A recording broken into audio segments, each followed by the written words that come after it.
Hello everyone, welcome back to my channel. In today's video, we'll be discussing another recent Supreme Court judgment. But वो जो judgement है वो है related to government recruitment exams. हमेशा आपने notice किया होगा कि चाहे कोई भी गवर्नमेंट एग्जाम हो, ठीक है, वो कभी भी हमारे प्लान के हिसाब से नहीं जाता भाई, क्योंकि उसमें मल्टीपल लेवल्स ऑफ एग्जाम्स तो हैं ही, प्रीलिम्स, मेंस, इंटरव्यू, वो तो है ही, पर उसके अलावा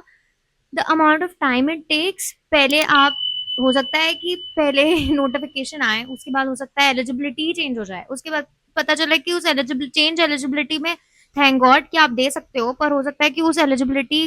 क्राइटेरिया को चैलेंज कर दिया जाए, उस पर पिटिशन लग जाए, उसके बाद जैसे तैसे अगर एग्जाम हो भी जाए तो उस रिजल्ट पे पिटिशन लग जाए। सो इट्स लाइक सीधे सीधे अगर आपका एग्जाम चल जाए ना, प्रीलिम्स मेंस इंटरव्यू हो जाए और आप का हो जाए, तो you are the luckiest on this earth,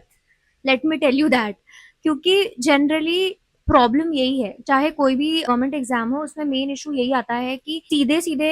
as we plan वो नहीं होता है, चाहे वो कैलेंडर डेट्स भी दे देना तो भी नहीं होता है। तो ये एक एग्जाम की आज हम बात करने वाले हैं, विच इज एमपी सिविल जज जूनियर डिवीजन एग्जाम।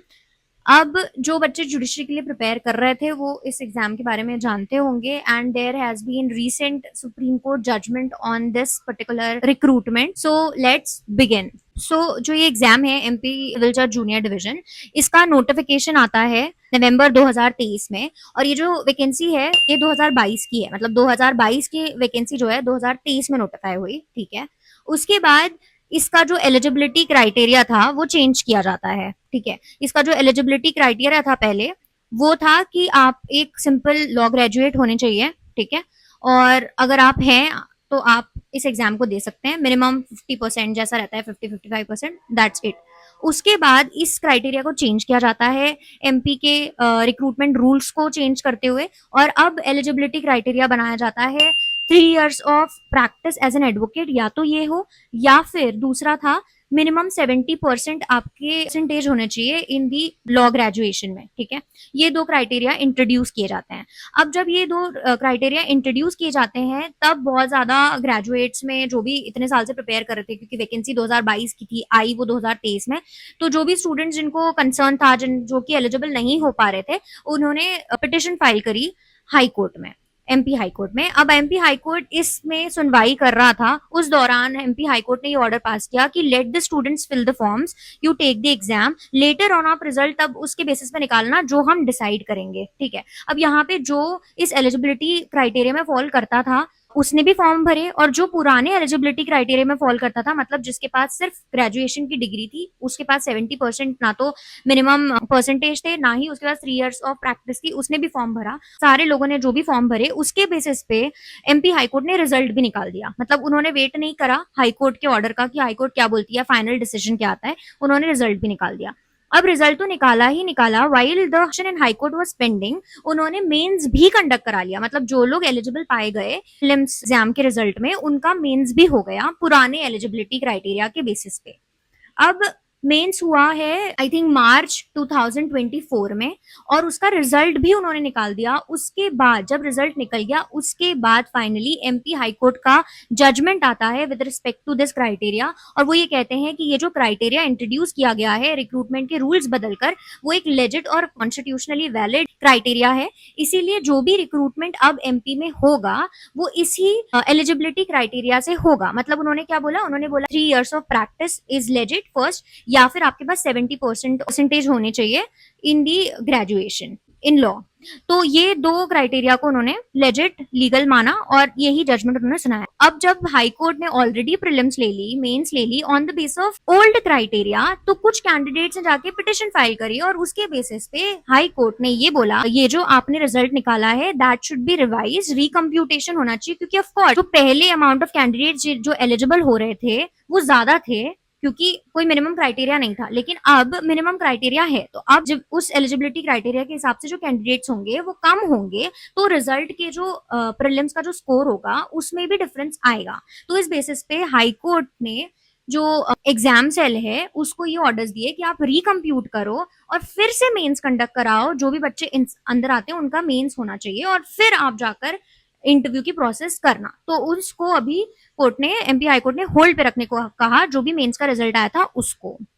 अब ये हो चुका था 2024 में, ट्रीटमेंट आ चुका था, लेकिन अभी तक वी आर इन सितंबर, अभी तक एमपी हाई कोर्ट की एग्जाम सेल ने कुछ भी नहीं किया with respect to this judgement. ना तो उन्होंने प्रीलिम्स के स्कोर दिए, ना तो उन्होंने जो बच्चे ऑलरेडी प्रीलिम्स और मेंस दे के बैठे हैं उनको कुछ बताया कि कब इंटरव्यू होगा, और मीनवाइल उन्होंने अपील फाइल करी सुप्रीम कोर्ट में। अब सुप्रीम कोर्ट में जो एग्जाम सेल है उसने ये बोला फाइल करके अपील कि ये जो जजमेंट है जो कि हाई कोर्ट ने दिया है, it is not in their jurisdiction कि वो हमको ये बोले कि हम फिर से एग्जाम कंडक्ट कराएं, क्योंकि जो बच्चे ये बोल रहे हैं कि हो सकता है कि हम इस एलिजिबिलिटी क्राइटेरिया के अंदर आकर हम सिलेक्ट हो जाएं, वो श्योर नहीं है, इसीलिए उनको श्योरिटी नहीं है। तो फिर सुप्रीम कोर्ट ने ये बोला कि क्योंकि जो बच्चों ने अपील फाइल करी है, इन बच्चों के लिए रिकम्प्यूटेशन ऑर्डर किया गया है, they are not sure that अगर इस एलिजिबिलिटी क्राइटेरिया के हिसाब से भी रिजल्ट निकाला जाए तो वो सिलेक्ट होंगे, इसलिए कोई पॉइंट नहीं है कंप्यूटेशन करने का।